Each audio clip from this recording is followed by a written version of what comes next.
And welcome everybody.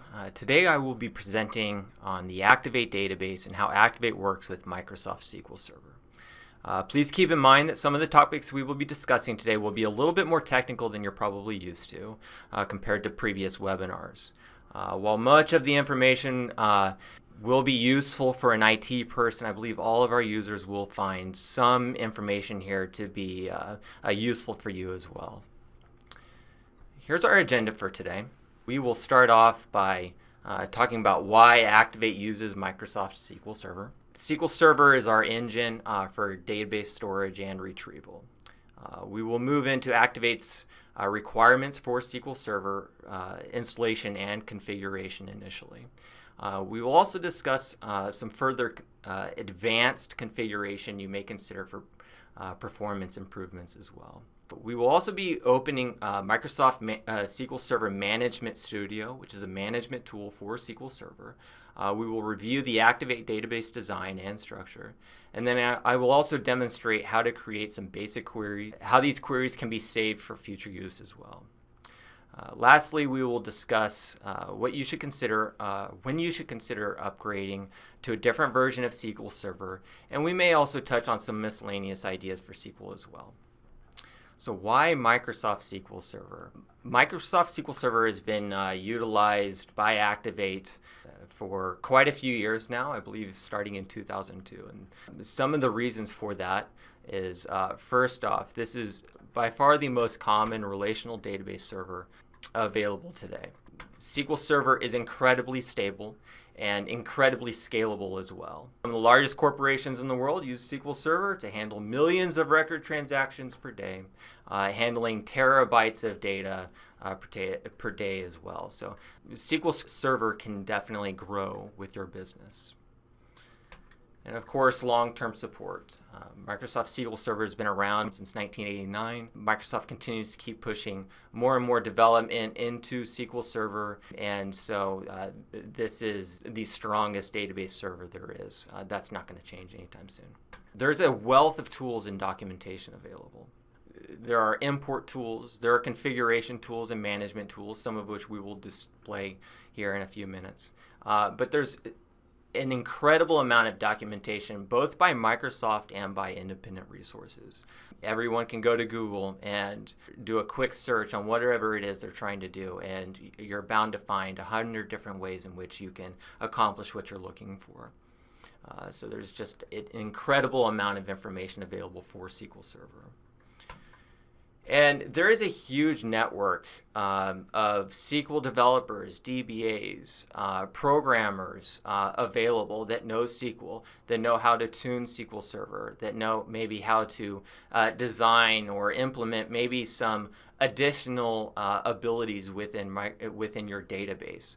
So there's just an incredible amount of skill available out there that you could maybe talk to outside of Acctivate's support team. So that's something for you to consider as well. I mentioned Acctivate's been using Microsoft SQL Server since about 2002 when we released, I believe it was Acctivate version 4.1. It's also about the time that Acctivate integrated with QuickBooks, I believe. And the first version that we distributed, the first distributable free version of SQL Server, was SQL Server 2000 MSDE. MSDE was the Microsoft Data Engine, I believe we used that for probably about 3 years, and that was a fantastic tool for us, for many of our customers, to be able to get started on Acctivate. Soon we started distributing the newer version of SQL, the free version, which was then referred to as the Express Edition. So we just started distributing SQL 2005 Express. I believe that was around Acctivate version 6.2. Soon thereafter, we distributed SQL 2008 in version 7. And we have been on SQL Server 2008 R2 Express, or at least distributing that version, for roughly 5 years now, I believe. Maybe a little bit longer than that. So it's been some time now. And coming up in Acctivate version 10, we are going to be releasing or starting to distribute SQL Server 2014 Express Service Pack 1. And I'm going to touch back on some of the newer versions of SQL further into the webinar, but that is a coming release for us, for all of our new customers. And existing customers, if you're on an older version of SQL, we'll also talk about that here shortly as well. But I do know that that is a change coming for us here pretty soon. So I mentioned Microsoft allows us to distribute free versions of SQL Server, originally MSDE and now the Express editions. And that's been a very powerful tool for us because that's allowed our customers to start immediately with Acctivate. There's been no reason to purchase an additional version of SQL. They can start with Acctivate immediately. Now, there are some limitations with the Express versions of SQL Server. And so I think it's important for you to understand what those are. And as we moved through MSDE, for our customers that started with MSDE, they quickly, many times in many cases, hit a database limitation of 2 gigabytes. So at the point in which their database hit a size of roughly 2 gigabytes, they could no longer post any new transactions, creating invoices. So one of the things that distributing SQL 2005 Express allowed us to do is upgrade those customers to where their database size limitation could be moved all the way to 4 gigabytes before they needed to consider upgrading to a different version of SQL. And that changed in SQL 2008 as well, where specifically R2, where they changed the database size limitation to 10 gigabytes. However, there are some other limitations that may be more limiting to your organization than the database size limitation. In fact, very few of our customers reach the database size limitation of 10 gigabytes before these other memory limitations and CPU limitations become more of a hindrance or a bottleneck to their system. Also, on our help website, we do have a help article that discusses some of the other versions of SQL Server and the limitations a little bit more in depth. You can take a look at that as well. Okay, let's talk about some of the installation requirements and some of the configuration that is required in order to run Acctivate. First off, SQL Server can be installed in what we typically refer to as mixed mode, meaning SQL authentication and Windows authentication can be enabled. And Acctivate requires SQL authentication in order to consistently run or connect to the database server. So you can install SQL Server in Windows authentication mode only, and that would be a bit of a problem for consistently connecting to the database server. So SQL authentication is a requirement. A named SQL instance is preferred.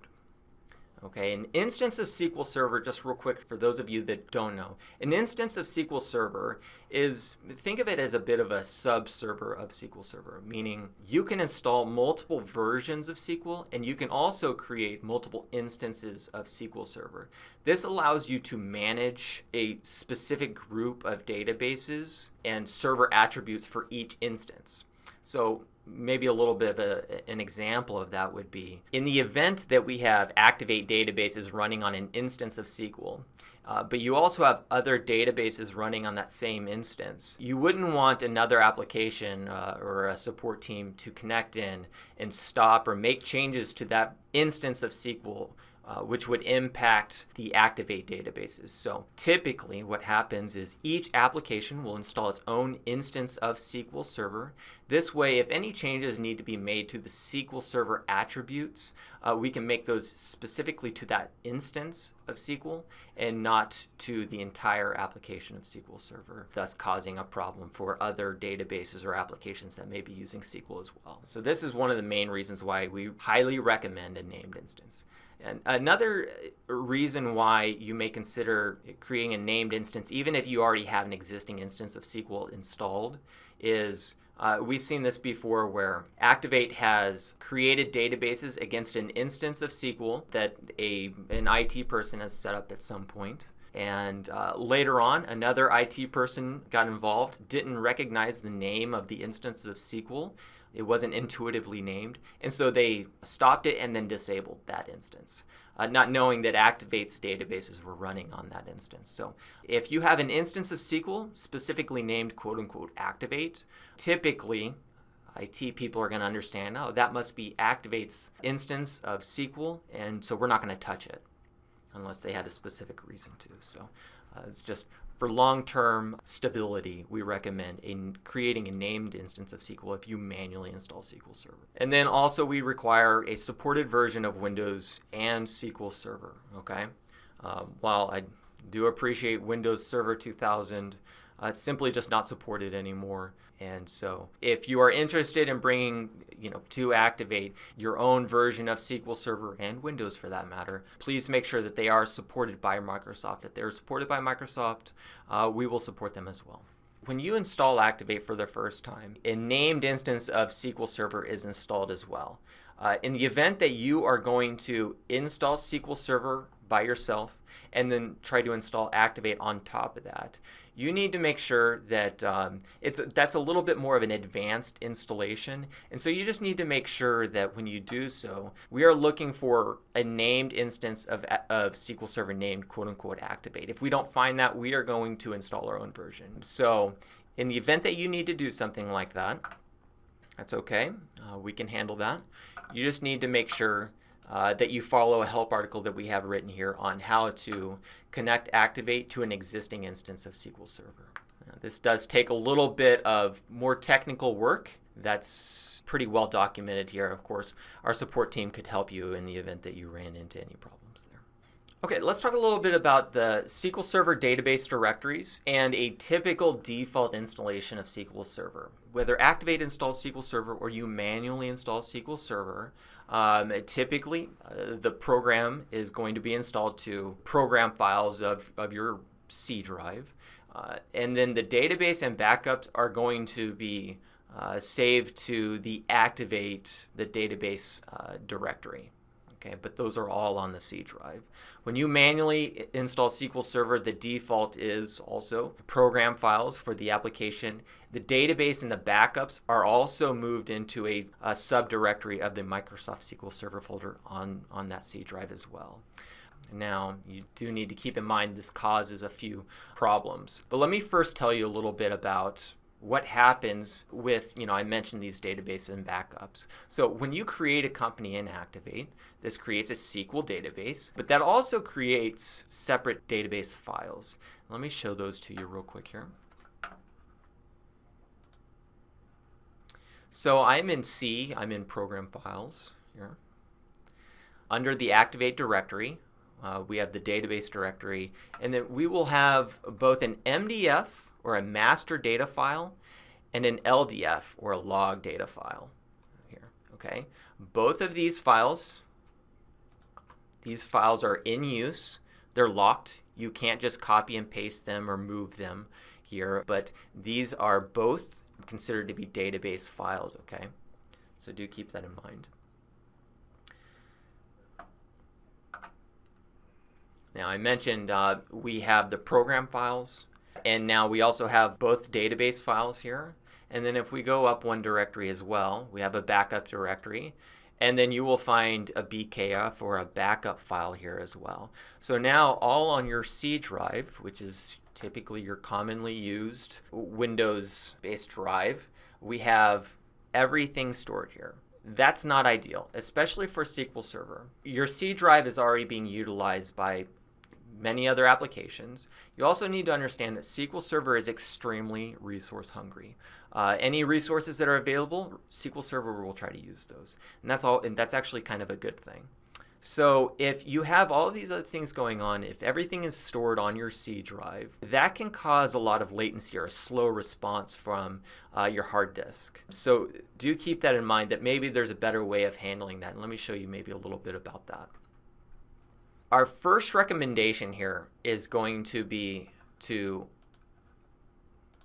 move your database files probably off of your C drive. I would recommend you move these to a disk or a partition that's not being used by other applications, by a standalone disk. I think that would be best from a performance improvement perspective. There's a couple different ways you can do this. Let me show you maybe a second consideration. Solid state drives are something you should consider here. And I had a quote that's maybe a little bit outside the bounds of specifically solid state drives, but I do this because SQL Server 2014 has been available now for well over a year, I guess now. And they are adding functionality specifically to work with solid-state drives. And I add this quote that has a lot of big words, but to simplify that down, SQL Server 2014 on solid-state drives is very fast. And solid-state drives have come a long way. They are just as stable now, if in some cases not more stable than hard disk drives or your traditional drives. The prices have come down significantly as well. So I would recommend you consider adding solid-state drives. I would also probably recommend you talk with an IT professional in the event that you want to do that. I probably wouldn't recommend going out and buying just a consumer-grade solid-state drive. I would probably recommend considering more of an enterprise level solid-state drive. They're a little bit more stable in terms of how long they last. All drives fail, but we want to make sure that we are adding drives, especially that it's going to house our data, whether it's our database files or our backup files. Those are drives that need to be long-lasting. Branching on to both of those topics here would be, you could consider keeping SQL Server installed on your C drive, but you could add multiple SSDs, one for the actual data file or that MDF, that master data file, and then one for your log files. And this way, you have drives that can access your data very fast. There's very little latency, meaning when Acctivate requests data from the database, we can pull that information very quickly from the database without having to wait for some other application to do something. We're not stepping on toes per se, and we can display that information back to the user in Acctivate very quickly. So that's something for you to consider. I think you could probably even take this a little bit further as far as how you could set up and tune your server, all of these different drives, the database files. But before we continue to keep making those types of recommendations, I would recommend you talk with a SQL DBA. I mentioned at the very beginning, there's a huge amount of resources available. I suspect even on this call we have some programmers that have some of those types of abilities of knowing how to tune your databases in regard to the files and configure these files across your servers for the lowest amount of latency possible. Let's talk about configuration here. I'll go back to our virtual machine here. I'm just going to minimize this here. SQL Server has a lot of configuration tools, and one of the main configuration tools that we in support use quite a bit is called SQL Server Configuration Manager. And let me browse to that here just from this Windows 7 machine, under Programs. You'll have SQL Server 2008 R2, or for this example, that's where this is housed. Under our configuration tools, we will find the SQL Server Configuration Manager. Now, if I open this up, there's a few tools in here that you may find useful in the future. First off, I see all of the services in regard to SQL Server running here. And the main ones that we care about here are the SQL Server, the actual service of SQL Server. Specifically, this service is for the Acctivate instance. Okay, and then the SQL Server browser service. Okay, in order to run Acctivate and then access Acctivate from a workstation, you need to have both of these services running. And I can probably tell you, if anyone's about to start looking, if you're running Acctivate on a workstation, I promise you these are both enabled. There are other services, especially if you install a different or more of a standard version of SQL Server. There are other services that may be installed as well. Those are not required in order to run Acctivate. In fact, a lot of times, not only do we stop these types of services like the agent service, but we may also disable this service altogether. There's no sense for this to start up in the event that I reboot my server or something to that effect. So that's something that you could consider as well. Start mode is disabled. Great. But there's a few other things here that you can consider. First off, we receive a lot of questions a lot of times on where is SQL Server actually installed. A lot of times we will connect into servers and there may have 3 or 4 instances of SQL, also different versions of SQL installed. So a lot of times we need to know where is the actual program files, where are those actually installed to. One of the things you can do here is you can right click the SQL Server service and you can go to properties and you can learn more about this specific instance of SQL Server. Okay, the account that it's running as, which may be useful for from a permissions perspective. You can also find the binary path, or this is really where SQL Server is actually installed to, the path to the SQL exe. Okay, let me show you something else here. Acctivate requires TCP/IP and named pipes to be enabled for SQL Server in order to run Acctivate across your network. Okay. Now, TCP/IP is the default method, and you will find these here. But we typically just enable named pipes as well. That's a bit of an alternative. In the event that there's some type of TCP/IP issue on the network, or maybe for one workstation, we will enable named pipes, and we can sometimes add a bit of a workaround in order to use named pipes. Okay, so these need to be enabled. Okay, and anytime you make changes to these protocols, you'll be prompted to restart the service. So in the event that you need to make these types of changes, understand that you're going to need to restart SQL Server. Okay, if you have a whole bunch of users in Acctivate at that time and you restart SQL Server, all of those users are going to lose their connection. So consider maybe doing this at a time in which is less impactful to your users. One other thing real quick, let me just reopen this. I mentioned finding the path to the SQL Server exe. There's one other reason why this may be a useful tool for you.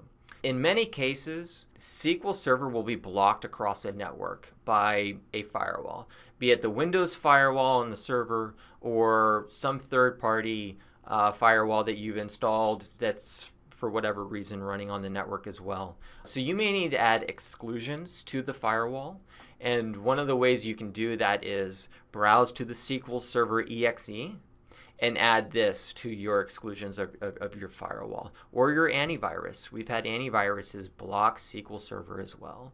So please keep in mind that if you do need to find where SQL Server is installed specifically for a named instance, this is a great way of finding where SQL Server is actually installed to. Okay, another tool that I'd like to display real quick here is Management Studio, or SQL Server Management Studio.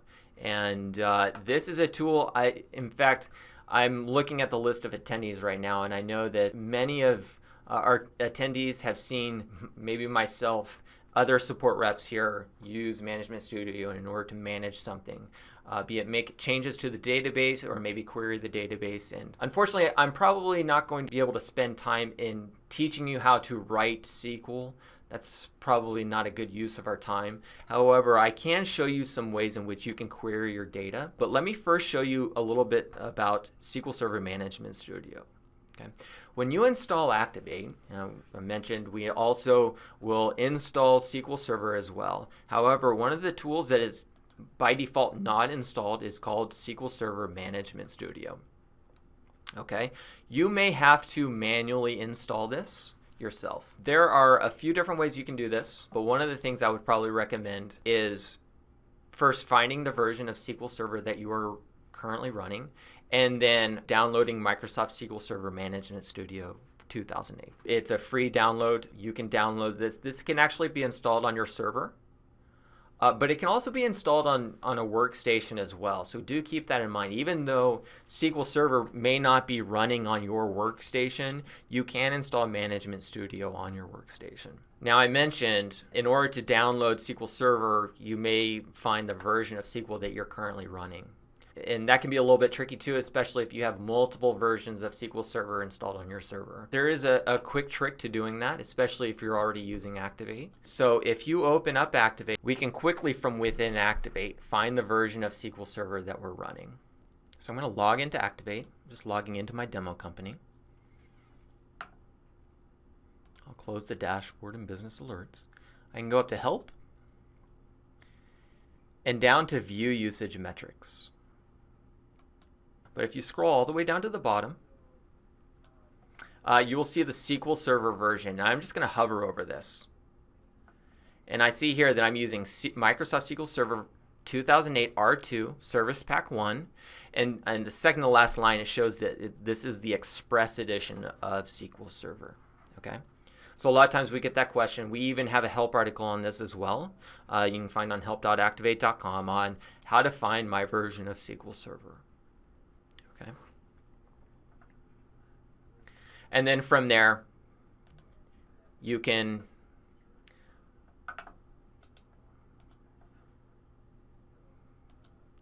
quickly Google, download Microsoft SQL Server 2008 Management Studio Express. Okay.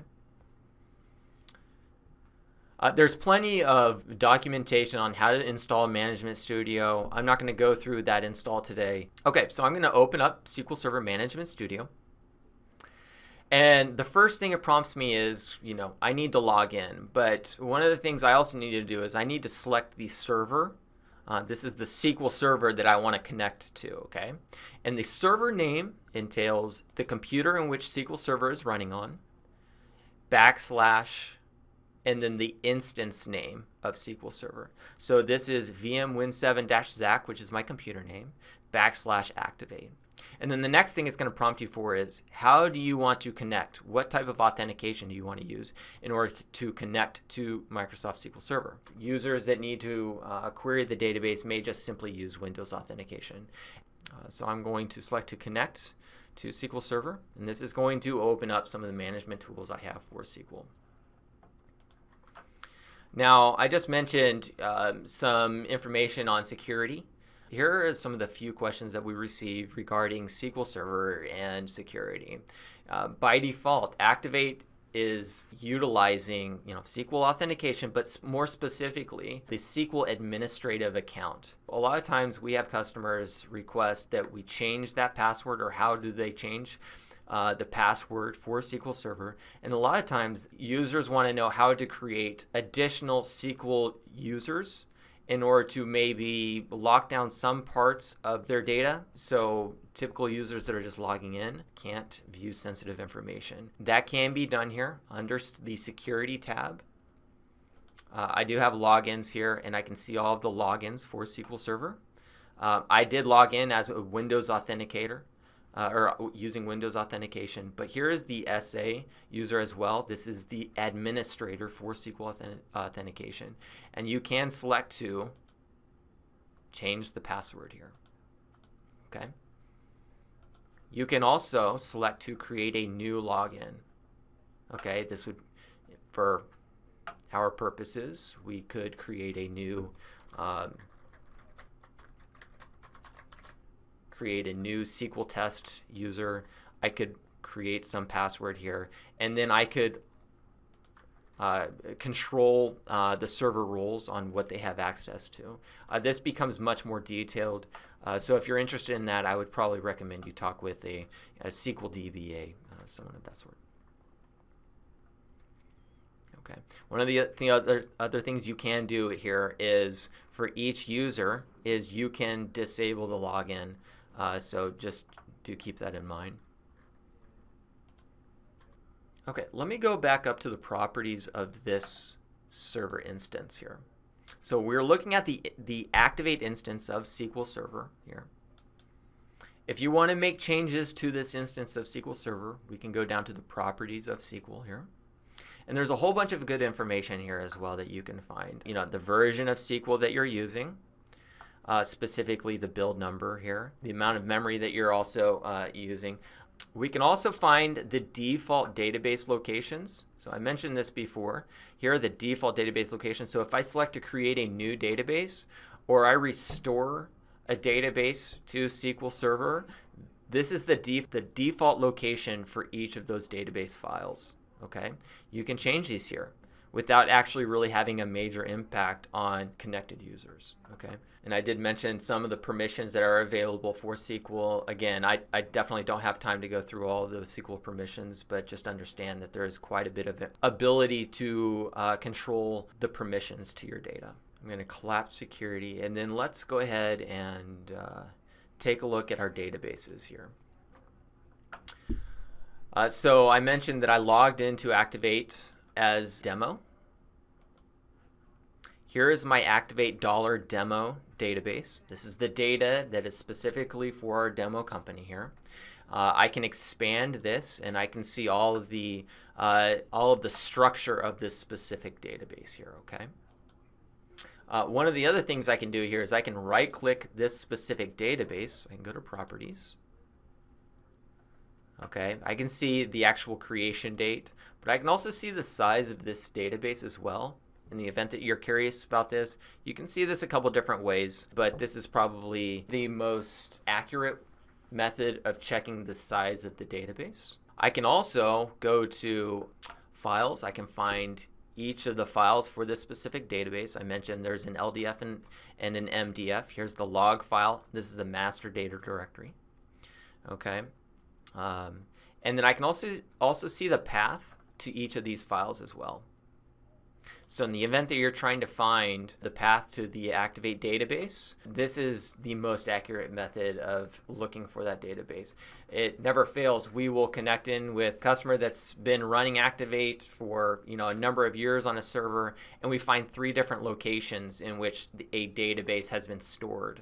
And so sometimes it's a little bit difficult to find, all right, which is the current location of the database. And so typically, Management Studio is installed. This is where we come to find the proper current path of your data, okay? And then you can also find the actual file names. And again, this is important as well because there are times in which the LDF may no longer have an _log suffix to it. So those types of things we definitely look for if we're trying to verify what we see as a database file. That's the current file. It's not from 2012 or something like that. So I mentioned we have a little bit more here on the structure of the database. Here are all of the tables that house the actual raw data here, okay? I'm not sure the number of tables we have. I'll just say it's probably close to 100, maybe somewhere around there. If you notice, our tables are pretty intuitively named. The order information, the header of that information, is stored in TB orders, okay? The details or the product information that's been added to that order is stored in order detail. If you've added lot numbers to that order, they're in order detail lots. So one of the benefits of our database in regard to the design is intuitively named tables and fields. So I can expand the orders table and then expand columns. And here are all of the actual fields in that specific table. There's something else here that I think you should consider as well is you see more on the attributes of each of these fields, okay? So here's our order number. That order number can't be null.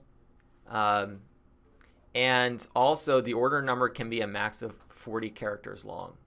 Okay, so this may be useful for you in the event that you're creating a report. You need to understand the attribute of a specific size of the field. This is a great place to come in order to gather more of that information. Okay.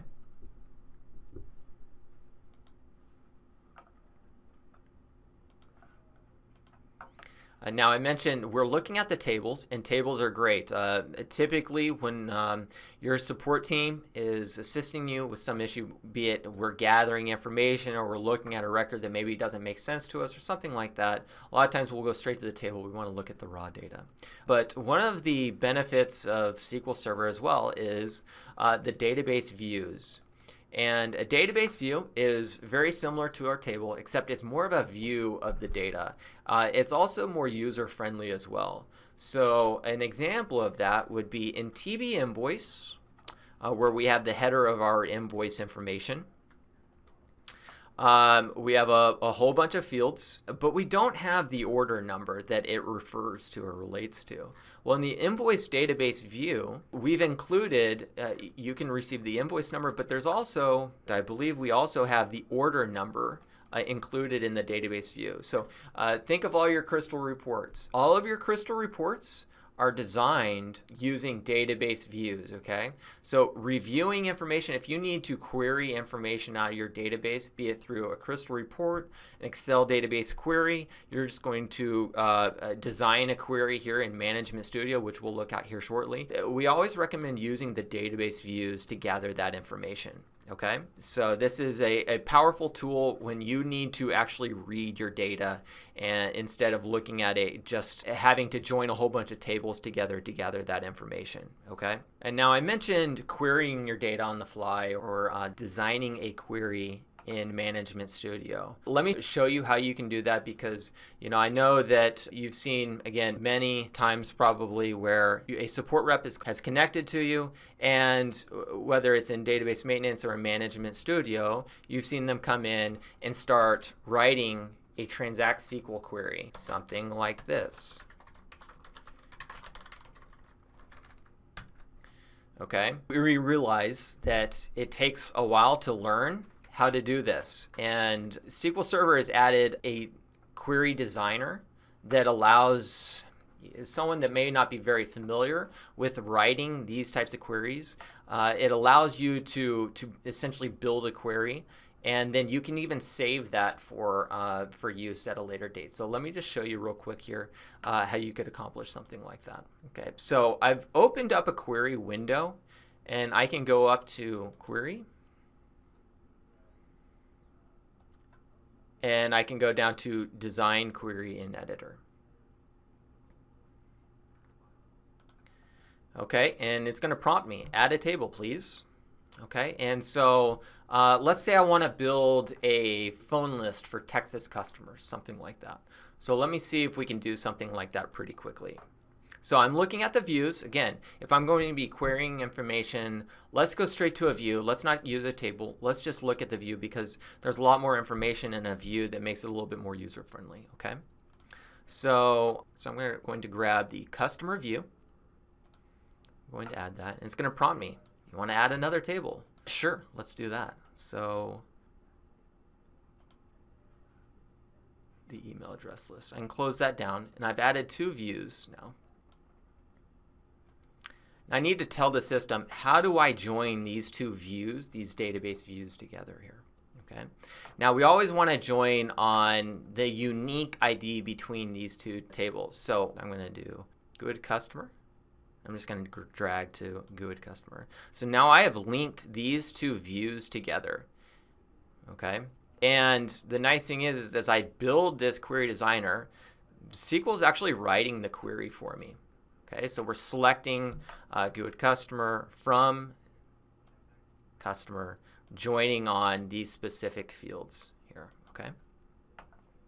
Now I can come up here and I can select, all right, I want to include these specific fields in my query, so I'm going to select customer ID.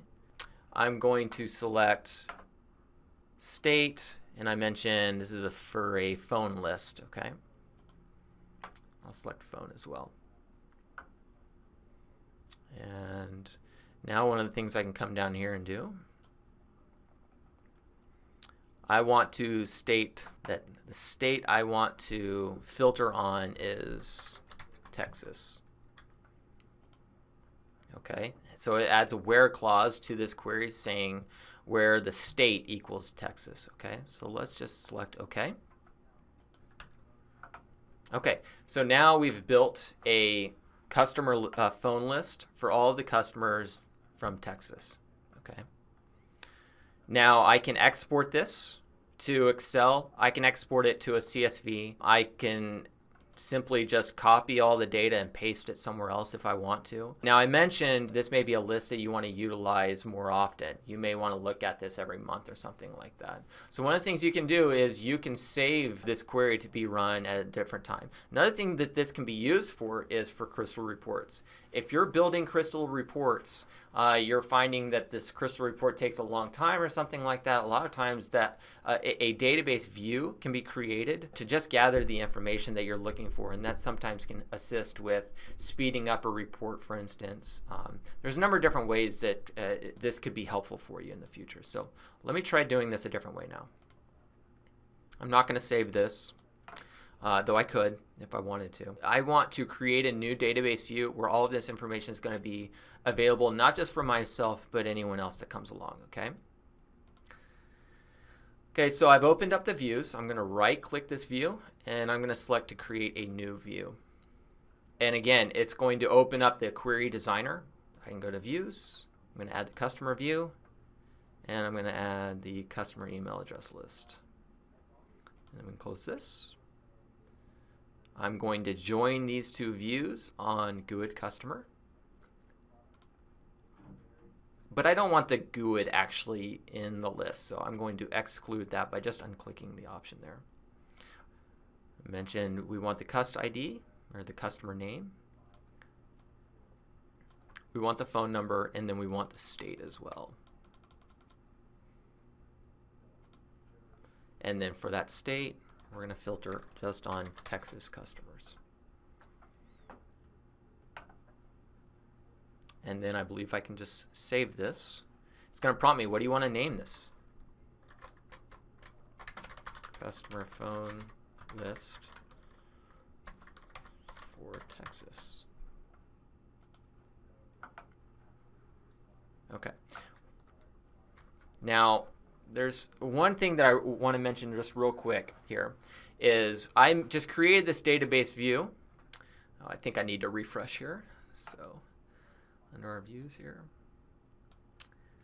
here's our customer phone list for Texas.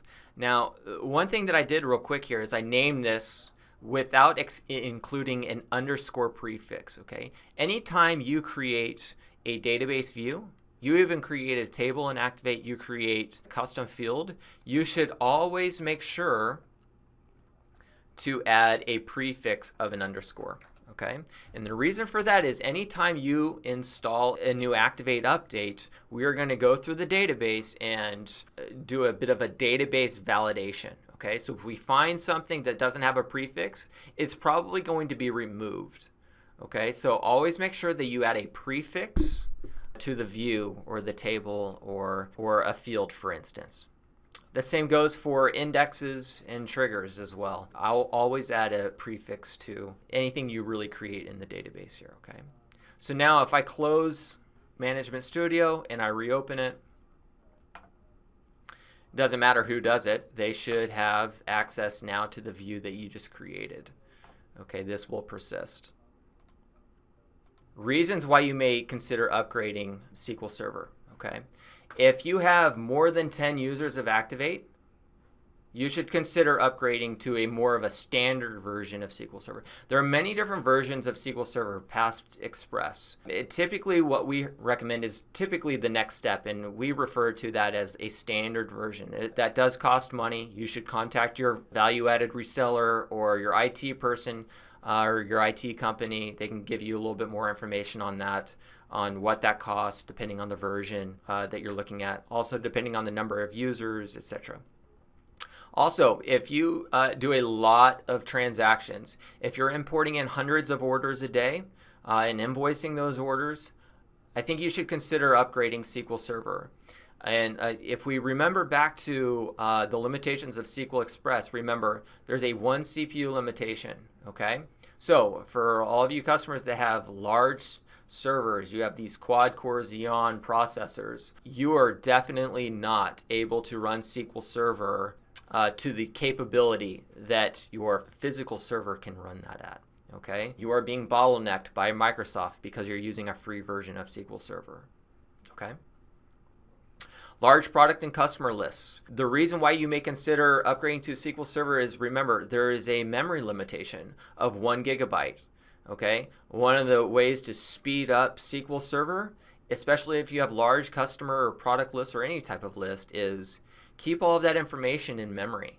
And then you're not having to pull it from a hard disk that has a lot of latency. Of course, SSDs we mentioned talk about how that can be improved, but we need to get rid of that gigabyte memory limitation by upgrading SQL Server. And of course, there's 64-bit performance improvements for SQL Server as well. There's a number of different ways. None of these are set in stone. We have a number of users using Express that have more than 10 Acctivate users, but there are times in which someone may be running a large report And everyone else is going to have to wait. All those other Acctivate users are going to have to wait until that report is completed. If you are invoicing 100 invoices, that's going to take a little bit of processing time. All of those other users are going to have to wait. So upgrading SQL Server definitely has its benefits. And I don't think we would ever really recommend like an enterprise version of SQL Server that's many thousands of dollars, but a standard version of SQL definitely removes some of those limitations, and that should definitely be considered. And then just real quick, if I may, we just talked about all of our data, making it fast, moving some of our data off of that C drive. I mean, if you could imagine keeping the program files on the C drive, those database files on the C drive, and your backups on the C drive. Well, what happens if you've been backing up Acctivate, your database, and that C drive goes out? Well, the databases and the backups were on that drive. Going to be a problem for you probably. So you should consider, creating a backup routine. Verify if you already have a backup routine in place. Make sure that your backup routine or your backup program or utility supports SQL Server. I mentioned that those database files are locked and in use. Your typical consumer-grade backup utility will not be able to back up those MDF and LDF files because they are in use. You need a backup program that can run a SQL backup, and then you may also consider another routine to copy that backup to another drive altogether. Okay, and then of course, maybe not necessarily directly related to SQL Server, but if you're going to be creating an automated backup routine, you should also make sure that you are including your custom Crystal reports as well. We also have a help article on how to back up your custom reports. Check out help.acctivate.com for more information on that. All right, at this time, this concludes our broadcast for the day. I do hope you found some of this information helpful. The webinar is being recorded. We will publish this on our website. Have a good day.